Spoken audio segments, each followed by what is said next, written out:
Halo pemirsa, Anda menyaksikan berita nasional terkini bersama saya Restu Wulandari.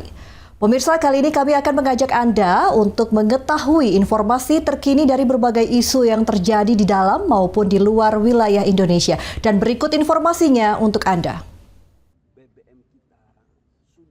Menteri Energi dan Sumber Daya Mineral Bahlil Lahadalia menyampaikan cadangan bahan bakar minyak atau BBM nasional saat ini berada dalam kondisi aman. Bahkan jumlahnya telah melampaui standar minimal cadangan nasional. Hal itu disampaikan Bahlil usai mengikuti rapat terbatas bersama Presiden Prabowo Subianto di Istana Kepresidenan Jakarta. Menurutnya, selama ini kapasitas daya tampung cadangan BBM Indonesia masih terbatas, yaitu maksimal sekitar 25 hari.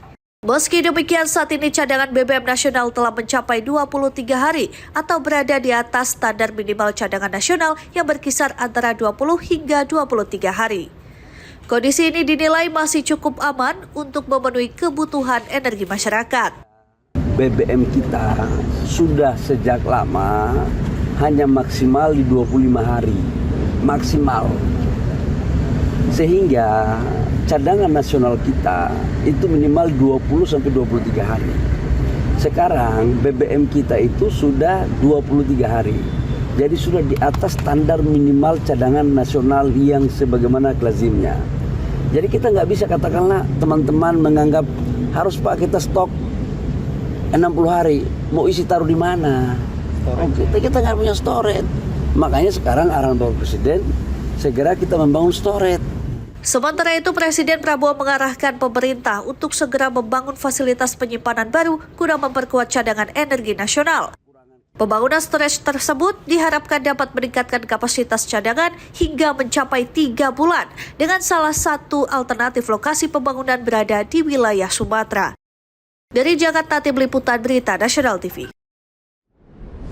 Tempatnya di Istana Negara. Menteri Agama Nasaruddin Umar melaporkan kepada Presiden Prabowo Subianto terkait sejumlah persiapan menjelang Hari Raya Idul Fitri. Salah satunya mengenai pengaturan pelaksanaan malam takbiran yang waktunya berdekatan dengan peringatan Hari Nyepi di Bali. Hal tersebut disampaikan Nasaruddin usai bertemu Presiden di Istana Merdeka Jakarta pada Rabu 4 Maret 2026. Menurut Nasaruddin, pemerintah telah mengantisipasi potensi dinamika yang muncul akibat berdekatannya dua perayaan keagamaan tersebut. Koordinasi pun telah dilakukan dengan pemerintah daerah serta tokoh masyarakat di Bali untuk memastikan keharmonisan dan toleransi antar umat beragama tetap terjaga. Hari Nyepi kita tahu tidak boleh ada suara-suara berisik, tidak boleh ada kendaraan dan sebagainya. Padahal malam itu juga ada teman-teman kita takbir. Nah, alhamdulillah kami melaporkan kepada Bapak Presiden sudah ada kesepakatan kami dengan pemerintah setempat dengan tokoh-tokoh masyarakat di Bali bahwa takbir itu tidak bertentangan dengan Nyepi, cuman syaratnya ya Nyepinya berjalan tapi takbirnya juga berjalan, cuma tidak pakai sound system dan dibatasi waktunya juga dari jam 6 sampai jam 9. Hasil koordinasi tersebut menghasilkan kesepakatan bersama agar takbiran tetap dapat dilaksanakan tanpa mengganggu pelaksanaan Nyepi. Takbiran disepakati digelar tanpa menggunakan sound system dan dibatasi waktunya yaitu dari pukul 6 sore hingga pukul 9 malam. Selain itu, Nasaruddin juga menyinggung kemungkinan perbedaan penetapan Hari Raya Idul Fitri di Indonesia.